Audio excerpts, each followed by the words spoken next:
जय हिंद दोस्तों। मैं एक बार फिर से आपके अपने इस YouTube चैनल डेल्टा प्लस पर स्वागत करता हूं। आप सभी का फिर से एक बार बहुत बहुत स्वागत है। यहाँ पर हम आपके 11th फाउंडेशन की क्लासेस शुरू कर चुके थे लास्ट टाइम, और जो बच्चे जस्ट सेकेंडरी एग्ज़ाम पास करके 11th में आए और जिन्होंने मैथ या बायो लेकर के डॉक्टर या इंजीनियर बनने का सपना देखा है, उसके लिए मेरा एक छोटा सा प्रयास यहाँ पर किया जा रहा है। फिजिक्स के लिए खासकर कई बच्चों ने मैसेज किया, बोल सर आप केमिस्ट्री भी लीजिए, क्योंकि मैं फिजिक्स केमिस्ट्री दोनों ही पिछले 12-13 साल से पढ़ा रहा हूँ। तो बच्चों ने कहा कि सर आप केमिस्ट्री भी पढ़ाइए। वर्तमान में परिस्थितियाँ ऐसी नहीं बन रही कि मैं केमिस्ट्री की क्लास ले पाऊँ। नो डाउट जैसे ही टाइम थोड़ा एडजस्ट होगा केमिस्ट्री की क्लास भी लेके आऊँगा, लेकिन तब तक फिजिक्स की क्लास हमारी रेगुलर रहेगी। और हमने लास्ट क्लास आपकी स्टार्ट की थी, जो पहला यूनिट हमारा था फिजिकल वर्ल्ड, यानी कि भौतिक जगत। और भौतिक जगत में हमने सिंपल ही चीज, साइंस क्या है, साइंस में फिजिक्स क्या है, ठीक है, और फिजिक्स की कितनी शाखाएं हैं, तो हमने देखा था फिजिक्स की 2 शाखाएं थी, एक क्लासिकल फिजिक्स और दूसरी हमारे पास थी मॉडर्न फिजिक्स। यानी कि फिजिक्स को स्टडी करने के लिए हम 2 भागों में डिवाइड करते हैं, और उनका जो बेस था डिवाइड करने का वो था, एक लगती है पूरी की पूरी मास लेवल पर और एक लगती है एटॉमिक या मॉलिक्यूलर लेवल पर। तो मास लेवल पर या स्थूल लेवल पर जब हम फिजिक्स को पढ़ते हैं, और ये पुराने फिजिक्स के नियमों के आधार पर पढ़ी जाती है, ये सन 1900 से पहले के समय के आधार पर है, ठीक है, और वो कहलाती है क्या, क्लासिकल फिजिक्स या परंपरागत फिजिक्स। जबकि उसके बाद में मॉलिक्यूलर या एटॉमिक लेवल पर जो भौतिक घटनाएं होती है, फिजिकल जो फिनोमेना होता है, उसकी जो स्टडी है वो क्या कहलाती है, हमारे पास मॉडर्न फिजिक्स कहलाती है। तो उसके बाद में हमने जो क्लासिकल फिजिक्स है उसकी कुछ ब्रांचें देखी और मॉडर्न फिजिक्स की कुछ ब्रांचें देखी। फर्स्ट यूनिट में हम केवल ये चीजें और इसके अलावा जो नेचर के फंडामेंटल फोर्स है उनके बारे में बात करते हैं। तो इस फर्स्ट चैप्टर में हमारे पास अब केवल बचा हुआ है क्या, फंडामेंटल फोर्स। और उसके बाद में नेक्स्ट सेकेंड यूनिट हमारा स्टार्ट हो जाएगा, यूनिट एंड डायमेंशनल फॉर्मूले, यानी कि मात्रक और विमीय सूत्र। देखिए मेरे से अब तक जितने बच्चे जुड़े वो ज्यादातर हिंदी मीडियम के और कुछ इंग्लिश मीडियम के बच्चे। तो मेरा यहाँ पे प्रयास होगा कि आरबीसी सीबीएसई इंग्लिश मीडियम और आरबीएसई या अन्य स्टेट लेवल के जो हिंदी मीडियम के बच्चे, उन दोनों को मैं साथ लेके चल सकूं। क्योंकि मोस्टली ये देखा जाता है कि इंग्लिश मीडियम के बच्चे, ठीक है, वो ज्यादातर रिच फैमिली के होते हैं, ये माना जाता है, जबकि हिंदी मीडियम के बच्चे थोड़े पुअर फैमिली से होते हैं। लेकिन ये भ्रांतियां छोड़ दीजिए, आजकल हर बच्चा इंग्लिश मीडियम में आने लग गया। पुअर से पुअर फैमिली का जो बच्चा है वो भी धीरे धीरे इंग्लिश मीडियम की ओर आ रहा है। और हमारे राजस्थान बोर्ड ने और हमारे राजस्थान सरकार ने तो व्यवस्था भी ऐसी कर दी है कि धीरे धीरे जो हिंदी मीडियम के स्कूल है उनको इंग्लिश मीडियम में कन्वर्ट किया जा रहा है, क्योंकि मीडियम वर्तमान समय की मांग है। तो हम हिंदी को पीछे छोड़ रहे ऐसा नहीं है, लेकिन हमारा जो उद्देश्य है वो समय के साथ चलने का है, और समय के साथ चलना है तो हमें इंग्लिश मीडियम में आना ही होगा। तो मेरा प्रयास फिलहाल ये रहेगा कि मैं दोनों मीडियम को एक साथ लेकर चलूं, ठीक है। तो दोनों बच्चे तो दोनों ही माध्यम के बच्चे इसको समझने का प्रयास करें। और सबसे इंपॉर्टेंट चीज, जितने भी बच्चे इस मेरे चैनल से जुड़े हुए हैं उनसे निवेदन है कि मेरे इस चैनल को मैक्सिमम से मैक्सिमम उन बच्चों तक पहुंचाने का प्रयास करें जो बिना किसी कोचिंग के, बिना किसी फाउंडेशन क्लासेस के, घर पे रह करके केवल स्कूल के माध्यम से स्टडी करते हुए अपनी तैयारी कर रहे हैं नीट एग्जाम को या जेई मेंस को लेकर के, या वो नहीं भी करे, किसी ग्रेजुएशन लाइन में भी जाए या रिसर्च लाइन में जाए, तो भी मेरी ये क्लासेस आप लोगों के लिए इक्वली इंपॉर्टेंस है, ठीक है। तो चलिए बिना किसी देरी के हम स्टार्ट करते हैं। और हमारा जो टॉपिक था पहला यूनिट, और वो यूनिट क्या था, फिजिकल वर्ल्ड यानी भौतिक जगत। और इसमें हमने फिजिक्स, साइंस और साइंस में फिजिक्स और फिजिक्स की कुछ ब्रांचें, 2 मुख्य रूप से क्लासिकल फिजिक्स और मॉडर्न फिजिक्स, और उसकी फिर सब ब्रांचें यानी शाखाएं और उपशाखाएं, ये देख ली थी। अब हमारे पास आता है फंडामेंटल फोर्स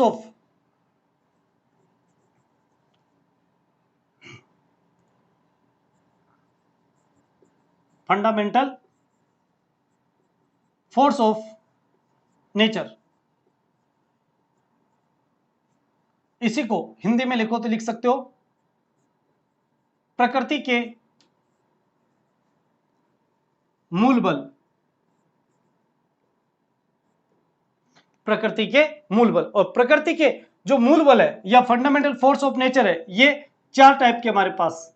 एक है गुरुत्वाकर्षण बल, गुरुत्वाकर्षण बल, इसको हम बोलते हैं ग्रेविटेशनल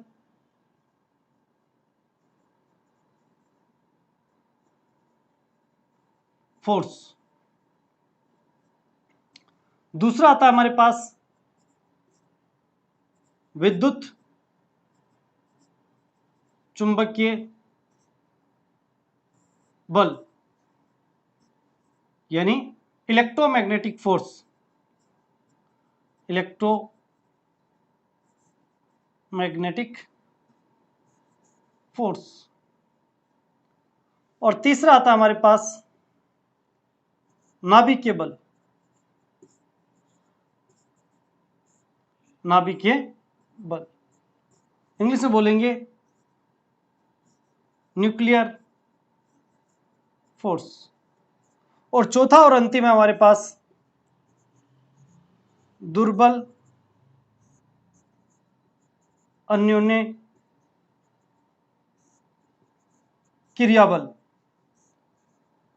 इंग्लिश में इसको हम बोलेंगे week mutual action force.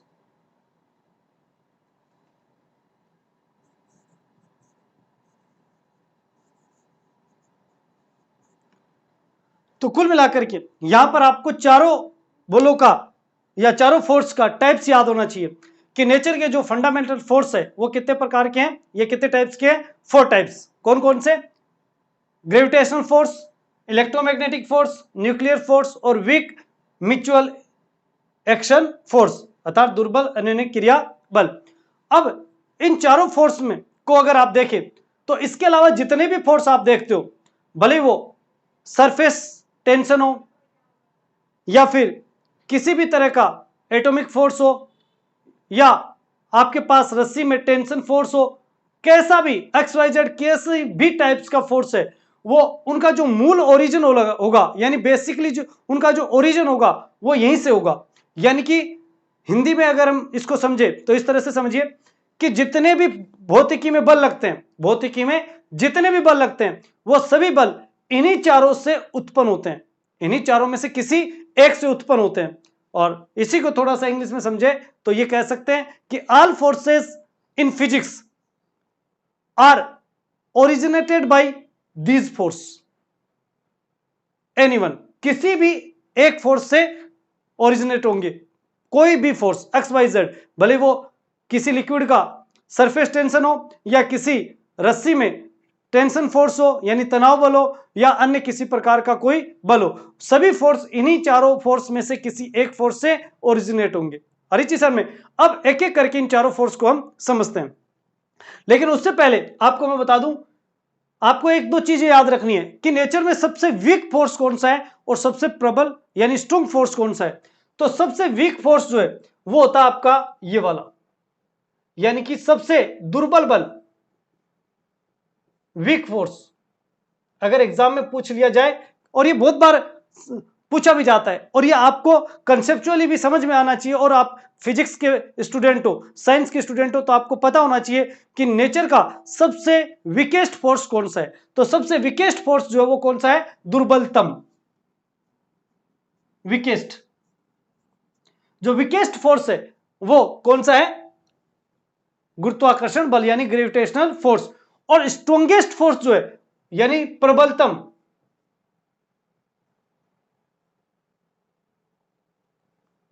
प्रबलतम, strongest.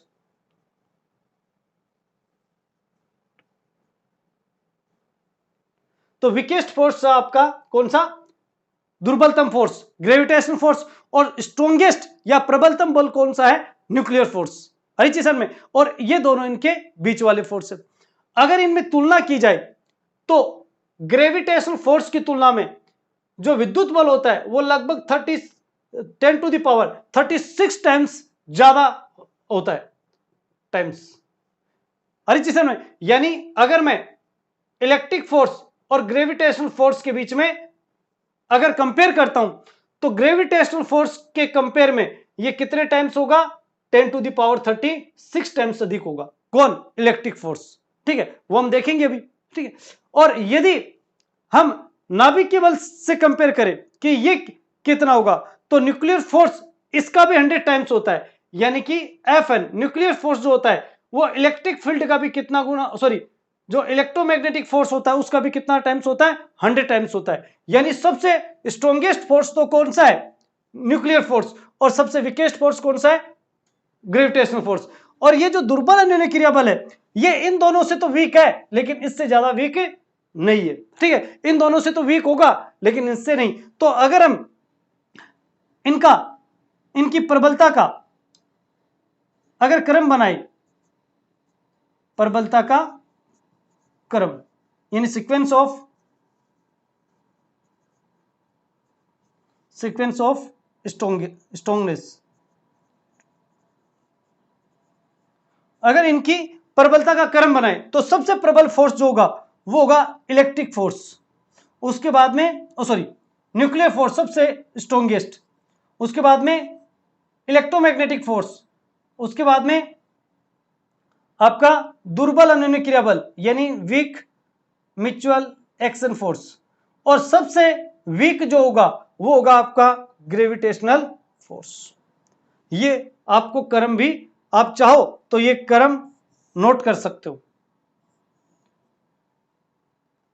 हरिजी सर में। और यही अगर हम इनकी परास या रेंज की बात करें, रेंज का मतलब है कि कोई फोर्स अधिकतम कितने डिस्टेंस तक काम करेगा, वो उसकी क्या कहलाती है? रेंज कहलाती है। और सबसे अधिक रेंज जो होती है वो होती है ग्रेविटेशनल फोर्स की। यानी ग्रेविटेशनल फोर्स जो है वो वीक तो होता है सबसे, लेकिन ये सबसे ज्यादा रेंज तक है। क्यों? क्योंकि गुरुत्वाकर्षण बल ग्रहों और उपग्रहों के मध्य लगने वाला आकर्षण बल होता है, ये केवल और केवल अट्रैक्शन फोर्स होता है, इसमें रिपल्शन फोर्स नहीं होता। या दूसरे शब्दों में ये कहे तो हम कह सकते हैं कि द्रव्यमान केवल धनात्मक होता है, ऋणात्मक नहीं होता, जबकि चार्ज पॉजिटिव और नेगेटिव दोनों होते हैं। इसलिए जो विद्युत चुंबकीय बल है, इलेक्ट्रोमैग्नेटिक फोर्स, ये अट्रैक्टिव और रिपल्सिव दोनों टाइप का होता है, जबकि ग्रेविटेशनल फोर्स केवल और केवल अट्रैक्शन फोर्स होता है। ये हम इसमें कंपेयर कर रहे हैं चारों में, उसके बाद में चारों को अलग अलग पढ़ेंगे। तो यहां पर रेंज सबसे ज्यादा जो होती है वो किसकी होती है? गुरुत्वाकर्षण बल यानी ग्रेविटेशनल फोर्स की। तो रेंज सबसे ज्यादा ग्रेविटेशनल फोर्स की। उसके बाद में जो रेंज होती है वो होती है आपकी दुर्बल अन्योन्य क्रिया बल, सॉरी, उसके बाद में ये होगा इलेक्ट्रिक फोर्स Fe की। उसके बाद में आपका वीक फोर्स,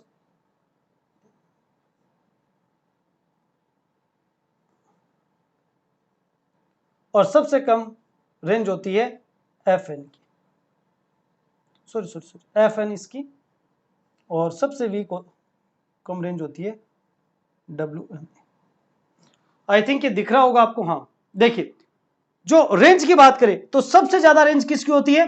ग्रेविटेशनल फोर्स। ये कई खगोलीय दूरी, जब हम आगे दूरी डिस्टेंस की बात करेंगे तो वहां बताएंगे, ग्रहों और उपग्रहों के बीच की दूरी को खगोलीय दूरी के रूप में मापा जाता है, एस्ट्रोनॉमिकल यूनिट। कौन सी? Astronomical unit. तो खगोलीय दूरी जो है, एस्ट्रोनॉमिकल डिस्टेंस, ये बहुत ज्यादा होती है, या लाइट ईयर्स में मापी जाती है, प्रकाश वर्ष में। तो लाइट ईयर्स बहुत ज्यादा दूरी होती है, उस दूरी में भी कौन सा फोर्स काम करता है? ग्रेविटेशनल फोर्स, इसलिए इसकी रेंज सबसे ज्यादा है। और जो ग्रेविटेशनल फोर्स के बाद में इलेक्ट्रिक फोर्स जो है ये कुछ मीटर या कुछ किलोमीटर तक लगता है, उसके बाद में ये फोर्स काम करना बंद कर देता है, यानी इसकी रेंज इससे कम होती है, इसके बाद में ये कार्य नहीं करता, कुछ किलोमीटर तक ही ये काम कर सकता है या कुछ मीटर्स तक काम करता है।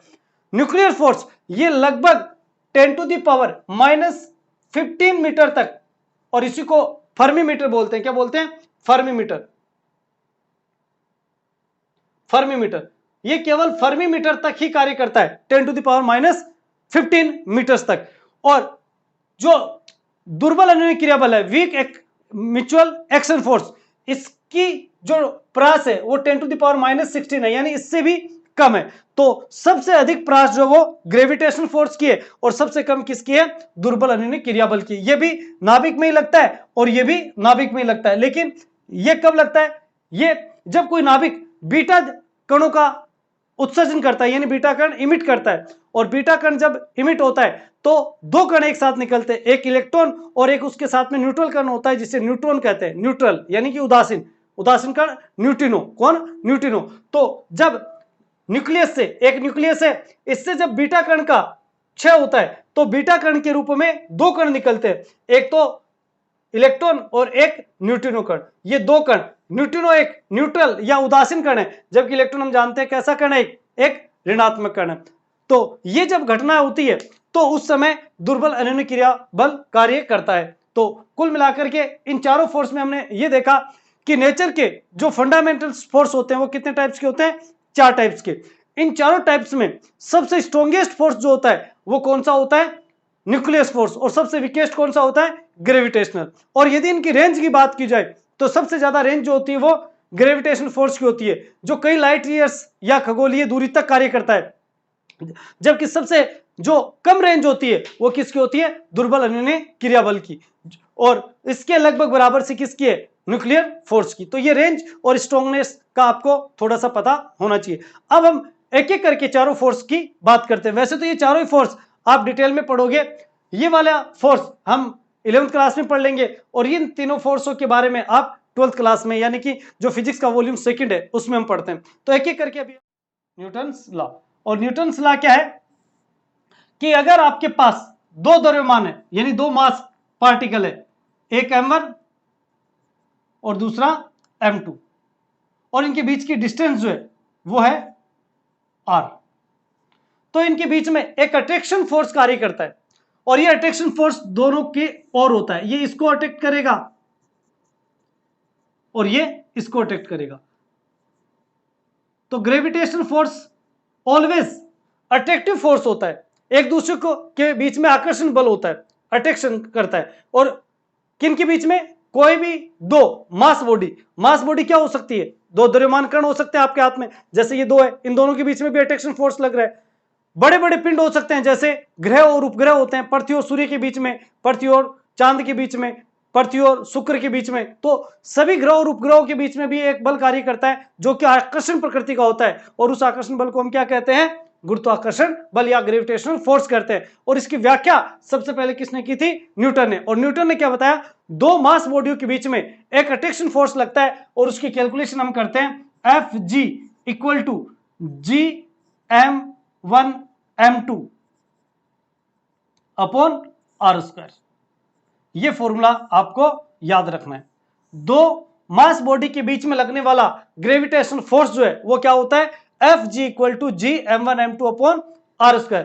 अभी याद हो जाता है तो अच्छी बात है, अदरवाइज जब हम आपका यूनिट पढ़ेंगे ग्रेविटेशनल फोर्स, यानी कि ग्रेविटेशन वाला चैप्टर पढ़ेंगे, गुरुत्वाकर्षण भौतिकी वाला, तो वहां पर हम इसको डिटेल से पढ़ने वाले हैं। और यहां पर जी जो है, कैपिटल जी, इसको हम यूनिवर्सल कांस्टेंट कहते हैं। क्या कहते हैं, यूनिवर्सल कांस्टेंट, हिंदी में कह सकते हो सार्वत्रिक नियतांक। इसकी निश्चित गणितीय वैल्यू होती है, ठीक है, वो हम वही देखेंगे क्योंकि अभी हमें न्यूमेरिकल नहीं करना। ये आपको फोर्स का जो गुरुत्वाकर्षण बल है उसका फॉर्मूला याद होना चाहिए। अब आप देखिए, यहां पर मास बहुत कम होता है और दूरी कितनी भी कर दो तो दूरी जैसे ही बढ़ाओगे, और मैंने क्या कहा, कई लाइट ईयर या खगोलीय दूरी तक, यानी एस्ट्रोनॉमिकल यूनिट तक ये फोर्स कार्य करता है, यानी आर का मान बहुत ज्यादा है तो निश्चित रूप से Fg की वैल्यू क्या आएगी, बहुत छोटी आएगी, यानी कि बहुत मिनिमम आएगी। इसीलिए मैंने कहा कि ग्रेविटेशनल फोर्स अधिकतम रेंज तक, यानी मैक्सिमम रेंज तक वर्क करता है, लेकिन इसकी जो वैल्यू होती है वो बहुत कम आती है, कारण कि G की वैल्यू बहुत छोटी होती है और R का मान भी बहुत बड़ा होता है। दोनों के ही वैल्यू इस तरह से होती है कि Fg की जो कैलकुलेटेड वैल्यू है वो बहुत कम आती है, यानी इसकी स्ट्रॉन्गनेस बहुत कम है लेकिन इसकी रेंज बहुत ज्यादा होती है। तो प्रबलता भले ही कम है लेकिन इसकी परास बहुत ज्यादा होती है। यह है हमारे पास गुरुत्वाकर्षण बल। दूसरा आता है हमारे पास विद्युत चुंबकीय बल। देखिए ये फोर्स जो है वो ग्रेविटेशन फोर्स की कंपेयर में स्ट्रांग होता है। क्या होता है? स्ट्रांग होता है। और इसकी कैलकुलेशन की जाती है कूलम्ब्स लॉ से। किससे की जाती है? कूलम्ब्स लॉ से। कूलम्ब्स लॉ, कूलम्ब्स लॉ जो है वो क्या कहता है कि अगर आपके पास दो चार्ज Q1, और चार्ज को हम Q1 से रिप्रेजेंट करते हैं, जैसे मास को M से डिनोट करते हैं, दो चार्ज Q1 और Q2 अगर एक दूसरे से R डिस्टेंस पर है तो इनके बीच में फोर्स लगता है, और ये फोर्स अट्रैक्शन भी होता है और रिपल्शन भी होता है। अर्थात ये दो चार्ज के बीच में जो फोर्स लगेगा वो दो तरह का होगा, एक आकर्षण या फिर प्रतिकर्षण। क्यों? क्योंकि चार्ज की नेचर दो होती है, एक पॉजिटिव चार्ज और दूसरा नेगेटिव चार्ज। पढ़ा है सबने, प्रोटॉन पॉजिटिव पार्टिकल है जबकि इलेक्ट्रॉन कैसा है? Negative particle. इसका मतलब ये हुआ कि चार्ज की नेचर दो है, इसलिए फोर्स भी कितने टाइप्स के होंगे? दो, एक रिपल्सन और दूसरा अट्रैक्शन। लेकिन मास केवल पॉजिटिव वैल्यू रखता है, इसलिए मास के बीच में लगने वाला जो गुरुत्वाकर्षण बल है वो केवल अट्रैक्शन नेचर का होगा, यानी आकर्षण प्रकृति का होगा, उसमें प्रतिकर्षण बल कार्य नहीं करता। अब ये जो इलेक्ट्रिक फोर्स होगा ये कब तो अट्रैक्शन होगा, कब रिपल्सन होगा। तो यदि सेम चार्ज है, सेम चार्ज का मतलब चार्ज की नेचर सेम है, प्लस प्लस या फिर माइनस माइनस, तो उस कंडीशन में केवल रिपल्सन फोर्स काम करेगा। और यदि एक चार्ज पॉजिटिव और दूसरा नेगेटिव है तो इनके बीच में कौन सा फोर्स काम करेगा? अट्रैक्शन। यानी अपोजिट चार्ज के बीच में अट्रैक्शन फोर्स लगेगा और सेम चार्ज के बीच में रिपल्सन फोर्स लगेगा। तो हम मान लेते हैं ये दोनों पॉजिटिव है, तो ये इसको इधर रिपल्सन फोर्स लगाएगा और ये इस पर इधर रिपल्सन फोर्स लगाएगा।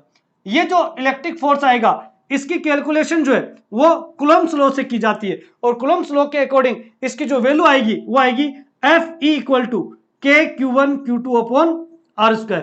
यानी ये फॉर्मूला वैसा ही है जैसा ग्रेविटेशनल फोर्स का होता है, लेकिन वहां पर G, यहां पर G था जबकि यहां K, और इस K की जो वैल्यू होती है वो होती है 9 × 10⁹ आप देख सकते हो बहुत बड़ा मान है ये, 10⁹ इसीलिए यहां पर जो इलेक्ट्रिक फोर्स है वो ग्रेविटेशनल फोर्स की तुलना में क्या होता है? बहुत स्ट्रॉन्ग होता है। और यदि इनमें कंपेयर किया जाए तो इलेक्ट्रिक फोर्स जो है वो 10⁻36 टाइम्स अधिक होता है ग्रेविटेशनल फोर्स के। ये एक प्रोटॉन और इलेक्ट्रॉन के बीच में लगने वाला बल है, यानी एक आपके पास प्रोटॉन पार्टिकल और दूसरा इलेक्ट्रॉन पार्टिकल है, तो इनके बीच में अगर आप इलेक्ट्रिक फोर्स भी कैलकुलेट करो और ग्रेविटेशनल फोर्स भी कैलकुलेट करो तो इनके बीच में जो इलेक्ट्रिक फोर्स लगेगा वो ग्रेविटेशनल फोर्स का लगभग कितने टाइम्स अधिक होगा? 10⁻36 टाइम्स अधिक होगा। इसका मतलब इलेक्ट्रिक फोर्स ग्रेविटेशनल फोर्स की कंपेयर में बहुत अधिक होता है। हरी जी सर में, तो ये हमारे पास हो गया आपका इलेक्ट्रोमैग्नेटिक फोर्स। ये विद्युत बल है यानी इलेक्ट्रिक फोर्स है। फिर मैग्नेट क्यों? मैग्नेटिक शब्द क्यों? क्योंकि इलेक्ट्रो और मैग्नेट दोनों को अलग अलग करना संभव नहीं है, क्योंकि जहां इलेक्ट्रॉन शब्द आता है वहां मैग्नेटिक फील्ड भी रहता है। इसीलिए इसको हम केवल विद्युत बल ना बोलकर क्या बोलते हैं? विद्युत चुंबकीय बल बोलते हैं, यानी कि इलेक्ट्रोमैग्नेटिक फोर्स बोलते हैं। और इलेक्ट्रोमैग्नेटिक फोर्स जो होता है उसकी कैलकुलेशन किससे करते हैं? हम कूलम्ब्स लॉ से। जबकि दो द्रव्यमान पार्टिकल के बीच में जो फोर्स लगता है वो उसकी कैलकुलेशन हम किससे करते हैं? न्यूटन के लॉ से। ये दोनों ही लॉ हम डिटेल में पढ़ेंगे, अभी केवल मैं आपको बेसिक समझा रहा हूं कि जो नेचर में फंडामेंटल फोर्स होते हैं वो 4 टाइप्स के होते हैं। वो फोर टाइप्स के होते हैं। वो 4 टाइप्स क्या क्या है वो हमें एक एक अच्छे से ध्यान होना चाहिए। तो दोनों फोर्स हमने देखे कि ग्रेविटेशनल फोर्स क्या होता है और दूसरा हमने देखा कि इलेक्ट्रोमैग्नेटिक फोर्स क्या होता है। लेकिन ध्यान रखना इन दोनों में ही ग्रेविटेशनल फोर्स के कंपेयर में इलेक्ट्रोमैग्नेटिक फोर्स बहुत स्ट्रॉन्ग होता है। लेकिन अगर रेंज की बात की जाए तो रेंज ग्रेविटेशनल फोर्स की ज्यादा होती है, जबकि इलेक्ट्रिक फोर्स की जो रेंज है वो क्या होती है? कम होती है। ठीक है, कुछ मीटर या किलोमीटर तक की काम करता है, वैसे मैक्सिमम कुछ मीटर तक, किलोमीटर में तो फिर ये लगभग खत्म ही हो जाता है। ठीक है, चलिए, तो ये था हमारे पास दोनों फोर्स। इसके बाद में आता है हमारे पास, तो देखिए अब हमारे पास नाभिकीय बल। नाभिकीय बल क्या होता है? या न्यूक्लियर फोर्स। हम जानते हैं कि एक एटम में उसका जो सेंटर पॉइंट होता है वो एक सॉलिड पॉइंट होता है, और इसके सराउंडिंग इलेक्ट्रॉन जो है वो अपनी ऑर्बिट में मूव करते हैं। तो ऑर्बिट में मूव कौन करते रहते हैं? इलेक्ट्रॉन। और इसके न्यूक्लियस में प्रोटॉन व न्यूट्रॉन पाए जाते हैं। लेकिन न्यूट्रॉन एक न्यूट्रल पार्टिकल है, न्यूट्रल यानी उदासीन, जबकि प्रोटॉन एक पॉजिटिव पार्टिकल है। तो इसमें इसके रेंज की बात की जाए तो न्यूक्लियस की जो रेंज होती है, यानी इसकी जो साइज होती है, वो फर्मी कोटि की होती है। किसकी होती है? फर्मी ऑर्डर की। और 1 फर्मी की जो वैल्यू होती है वो होती है 10⁻⁻15 मीटर। यानी इतनी कम रेंज के अंदर, इतनी कम डिस्टेंस के अंदर एक फोर्स लग रहा है जो इस न्यूक्लियस को बांधे हुए। और हम जानते हैं कि इसके अंदर अगर प्रोटॉन पार्टिकल पाए जा रहे हैं तो वो पॉजिटिव है। यहां पर देखिए, 2 पॉजिटिव पार्टिकल यानी सेम नेचर के, तो प्रोटॉन प्रोटॉन एक दूसरे को क्या करेंगे? धकेलेंगे, यानी एक दूसरे को रिपल्सिव फोर्स द्वारा दूर फेंकेंगे। लेकिन न्यूक्लियस में तो ये एक साथ रह रहे हैं, इसका मतलब यहां एक फोर्स काम कर रहा है और वो आकर्षण फोर्स है। और ये आकर्षण बल गुरुत्वाकर्षण बल तो नहीं हो सकता, क्योंकि अभी हमने देखा है कि जो गुरुत्वाकर्षण बल या ग्रेविटेशनल फोर्स है वो इलेक्ट्रिक फोर्स या इलेक्ट्रोमैग्नेटिक फोर्स की कंपेयर में बहुत वीक है। इसका मतलब यहां इलेक्ट्रिक फोर्स ज्यादा लग रहा है जो इनको बाहर फेंक देगा। इसका मतलब नाभिक का जो बैलेंस है वो नहीं रहेगा, न्यूक्लियस का बैलेंस नहीं रहेगा, न्यूक्लियस क्या हो जाएगा? ब्लास्ट हो जाएगा, न्यूक्लियस अपनी स्टेबिलिटी खो देगा। लेकिन ऐसा नहीं होता और इसी के लिए एक बल की कल्पना की गई और जो रियल में होता है, और वो बल कौन सा होता है? Nuclear force. ये न्यूक्लियर फोर्स इतनी डिस्टेंस में लगता है, कितनी डिस्टेंस में? 10⁻⁻15, यानी इसकी रेंज बहुत कम होती है परंतु इसकी स्ट्रॉन्गनेस बहुत ज्यादा होती है। और ये फोर्स लगता है किस कारण? प्रोटॉन प्रोटॉन न्यूट्रॉन न्यूट्रॉन या प्रोटॉन न्यूट्रॉन के मध्य होने वाली म्यूचुअल प्रोसेस के कारण। यानी इन पार्टिकल्स के बीच में एक ऐसी म्यूचुअल प्रोसेस पाई जाती है जिसके कारण इनके बीच में एक बहुत ही ज्यादा स्ट्रॉन्ग फोर्स डेवलप हो जाता है। और वो स्ट्रॉन्ग फोर्स ही इन न्यूक्लियस पार्टिकल अर्थात न्यूट्रॉन और प्रोटॉन को स्टेबिलिटी प्रदान करता है और एक ठोस गेंद के रूप में इनको बांध के रखता है। और वो बल क्या कहलाता है? नाभिकीय बल या न्यूक्लियर फोर्स कहलाता है। इसके बारे में भी आप 12th क्लास में जब न्यूक्लियर फिजिक्स पढ़ोगे, नाभिकीय भौतिकी, तो वहां पर डिटेल में पढ़ेंगे। लेकिन फिर भी मैंने मैक्सिमम पोर्शन यहाँ पर आपको बता दिया कि नाभिक के अंदर या न्यूक्लियस के अंदर न्यूट्रॉन और प्रोटॉन को बांधे रखने के लिए एक बहुत स्ट्रॉन्ग फोर्स की आवश्यकता होती है, क्योंकि इनमें प्रोटॉन जो पॉजिटिव पार्टिकल है इनके बीच में रिपल्सन फोर्स लगता है। तो नाभिक का जो बैलेंस है वो स्थायी नहीं रहेगा, इसलिए उसको स्टेबिलिटी प्रदान करने के लिए एक स्ट्रॉन्ग अट्रैक्टिव फोर्स की आवश्यकता होती है। और वो स्ट्रॉन्ग अट्रैक्टिव फोर्स कौन सा होता है? Nuclear force. और ये क्यों लगता है? क्योंकि इसमें जो पार्टिकल है न्यूट्रॉन प्रोटॉन या न्यूट्रॉन प्रोटॉन, इनके बीच में एक म्यूचुअल प्रोसेस होती है और उस म्यूचुअल प्रोसेस से एक अत्यधिक स्ट्रॉन्गेस्ट फोर्स डेवलप होता है और उस फोर्स को हम क्या कहते हैं? न्यूक्लियर फोर्स कहते हैं। ठीक है, अब अंतिम और चौथा आता है हमारे पास दुर्बल अन्योन्य क्रिया बल, या इसे हम कह सकते हैं weak mutual action force. Weak mutual action force या दुर्बल अन्योन्य क्रिया बल जो है ये कहां कार्य करता है? ये भी नाभिक में ही काम करता है। कैसे? जब नाभिक से किसी बीटा कण का उत्सर्जन होता है। किसका होता है? बीटा कण का। ये बीटा कण वास्तव में इलेक्ट्रॉन कण होते हैं, तो इसके साथ में एक न्यूट्रल कण न्यूट्रिनो भी निकलता है। तो इलेक्ट्रॉन और न्यूट्रिनो कण जब एक साथ निकलते हैं तो यहां पर एक दुर्बल यानी कि एक वीक फोर्स डेवलप होता है और उसी वीक फोर्स को हम क्या कहते हैं? दुर्बल अन्योन्य क्रिया बल कहते हैं। ठीक है, तो ये हमारे पास नेचर के 4 फंडामेंटल फोर्स है। ठीक है, ये एनसीईआरटी की बुक में भी आपको बहुत अच्छे से मिल जाएंगे। और ये फर्स्ट यूनिट हमारा केवल आपके फिजिक्स का सिंपल इंट्रोडक्शन फिजिकल वर्ड। तो इसमें हमने देखा साइंस क्या है, साइंस में फिजिक्स क्या है, फिजिक्स की कितनी ब्रांचें हैं, उसकी कितनी सब ब्रांचें हैं, और उसके बाद में नेचर के जो फंडामेंटल फोर्स है वो कितने टाइप्स के। तो 4 टाइप्स के इसके फंडामेंटल फोर्स हैं वो हमने देखे, और यहां पर अब ये चैप्टर हमारे पास खत्म होता है। इसके पीडीएफ नोट्स जो है वो आपको 1-2 दिन में मेरे टेलीग्राम ऐप पर मिल जाएंगे, और इस टेलीग्राम ऐप का लिंक आप सबके पास होगा। अदरवाइज आप इस वीडियो के डिस्क्रिप्शन में जाकर के, हर वीडियो के डिस्क्रिप्शन में मैंने जो टेलीग्राम ऐप है उसका लिंक दिया हुआ है, वहां से आप टेलीग्राम ऐप डेल्टा प्लस के नाम से है उसको ज्वाइन कर सकते हो, और वहां से पर आपको 1 या 2 दिन में इस पूरे चैप्टर के फर्स्ट चैप्टर के हाथ से लिखे हुए, मेरे खुद के हाथ से लिखे हुए जो हैंड राइटिंग नोट्स है वो आपको अवेलेबल हो जाएंगे। तो जैसे जैसे अपना चैप्टर पूरा होता जाएगा हैंड राइटिंग से लिखे हुए आपको नोट्स अवेलेबल होते जाएंगे। मैं अपनी ओर से बेस्ट कोशिश कर रहा हूं कि आपको अच्छी से अच्छी फाउंडेशन बेस क्लासेस जो है वो, भले आप नीट का एग्जाम दीजिए या जेई का, आपको कहीं कोई प्रॉब्लम नहीं आएगी, लेकिन शर्त यह कि आप रेगुलर मेरे साथ जुड़े रहिए।